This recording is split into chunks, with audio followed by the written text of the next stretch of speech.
What's up, everybody? Sunkissed here, and in today's video, we're going to be channeling our inner Bethesda slash Skyrim and going over a stealth archer build. We'll be utilizing the named legendary bow, the Burning Love, which you can get from doing Nuka World events. So hopefully you enjoy the video. I'd like to know down in the comments what you think the most slept on type of build is. All right, catch you at the end of the video. All right, let's see how we do against some super mutants here. Okay, that one missed, even though it was a 95% chance. That one's missing again too, I guess. There we go. As you can see, the Hat Tricks perk card honestly just does wonders, and I'm somehow in danger already here. Go ahead and get this other guy over here. So yeah, pretty good damage overall. I haven't even used a crit yet, I don't think.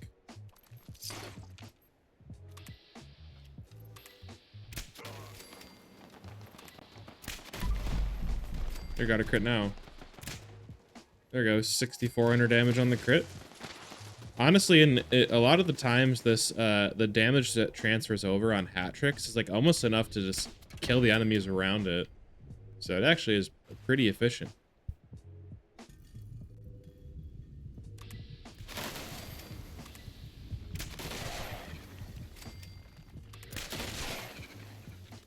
Yeah, this thing honestly does pretty good work in crowds.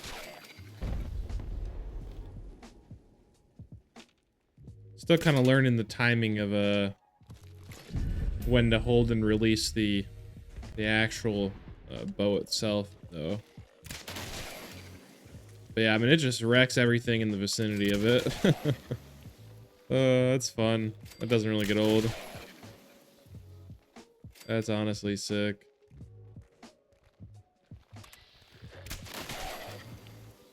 All right, let's see how we do against some Mirelurks here. Don't imagine we'll encounter much resistance here. Solid damage numbers. I'm gonna save our crit for the Mirelurk Queen. I do recommend playing this in third person. It's a lot easier to see kind of what's going on. I think it's kind of bulky, honestly, when it's on your screen.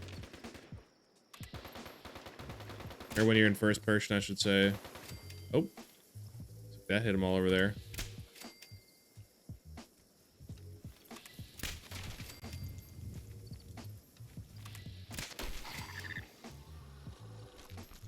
Yeah, overall, this thing just mostly one-shots all those Mirelurks. Not too many issues. Let's go see if we can get the Mirelurk Queen to spawn here and pop a Psycho buff. Maybe we can let's shoot over here. Maybe it'll spawn. Do I have any grenades? So I do have a grenade. Okay, do that. There we go. Okay, so it is level 100. We're in caution. Got our crit saved. 5,400 damage, not bad. And it's crippled already, so that's good. Let's keep shooting at it. I think we took it down in like 4, 5 arrows, so this thing hits pretty hard. All right, we're over at the Grindstone Arch. Let's see how we do against a Super Mutant Behemoth here. 4,000 damage to the head, not bad. And 5,900 damage. Not bad at all. All right, we're at Rob Coast. See how we do against some robots here.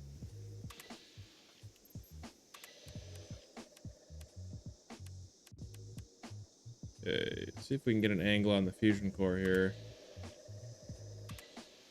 Okay.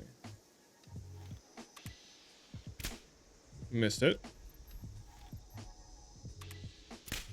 There we go, 4,000 damage against the fusion core.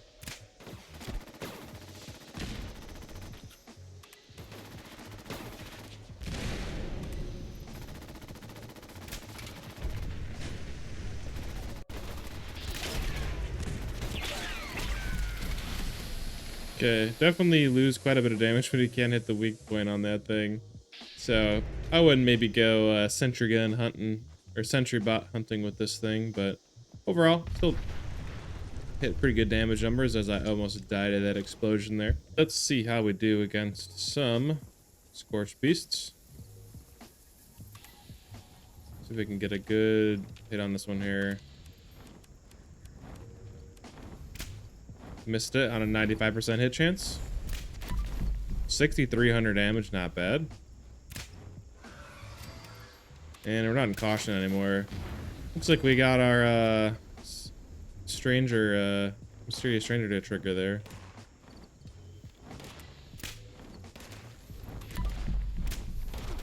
$6,000 damage. The VAT's accuracy at range on this thing is actually really good. I think it has 433 range. Like, that's just kind of insane. It's more than, like, the snipers in this game for the most part. Can I hit a moving shot? Ooh, almost. Yeah, I think one more arrow will probably take it out here. So, not the fastest to take out that Scorched Beast there. It is legendary, though, so it is a little bit tankier than a normal one. All things considered, not too bad. Starting off with our actual weapon here, it's the named legendary bow, the Burning Love. This can be acquired from doing Nuka World events as a potential reward. I personally run the plasma arrows. I believe that's the best option that you can run because it adds plasma and energy damage, so you can buff that with science cards. That's nice. Also adds a little bit of fire dot. Nothing too crazy with it, but the thing that I want to just call out that's insane with this weapon is it has 433 range, and it has plus 50% VATS hit chance. So you're not going to be missing too many shots with this thing. For the armor, we have a full set of Covert Scout armor. The legendary effects are Nocturnals, plus 2 perception, food, drink, and chem weight. Again, really just trying to play into the fact that we're not going to be missing any shots with this build as much as possible. I mean, we're getting an extra 6 perception per piece of armor with this setup, so our VATS accuracy is going to be really good. And we top that off as well with just 1 piece of Chameleon to pair with the Nocturnals, so we can activate the Nocturnals since we need to be cloaked to activate that.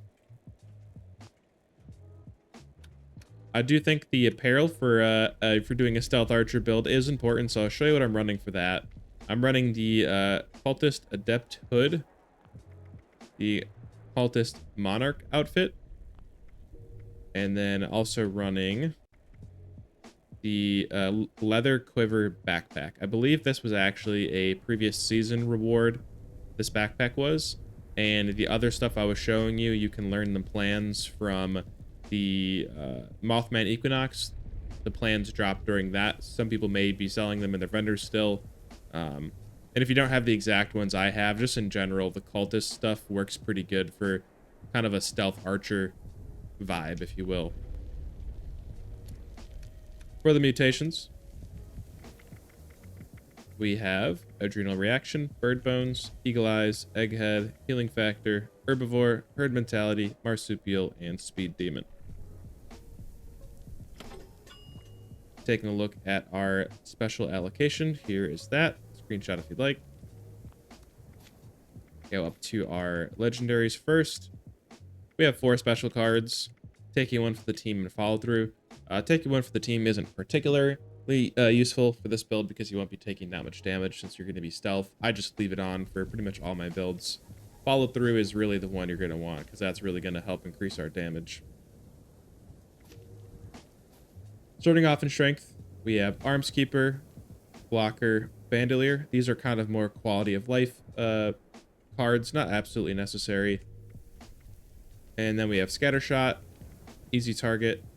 Those are for damage. Again, Strong Back and Sturdy Frame are also just kind of quality of life / carry weight perks. Over in Perception, this is really gonna kind of be where the magic is.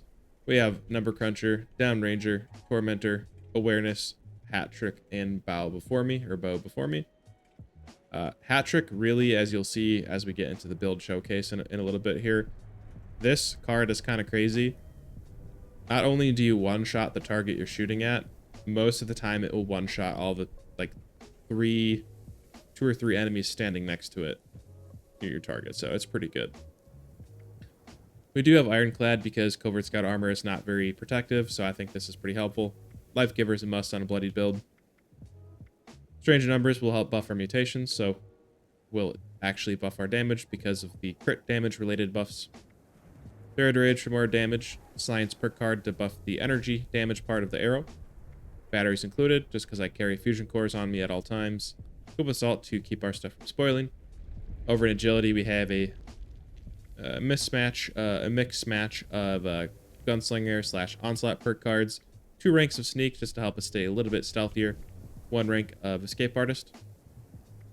And over in Luck, we're pretty much just spec'd for a full VATS critical build. I just threw Mysterious Stranger on there for fun. I had 2 extra points, and I figured why not. I'm bringing a bow to a gunfight, so might as well call in the Mysterious Stranger every now and then. Thank you so much for watching the video. I really appreciate it. If you haven't already, hit that subscribe button to stick around for future videos. Press the like and hype button to spread this video to a further audience. And I'll see you in the next one. Thanks a lot.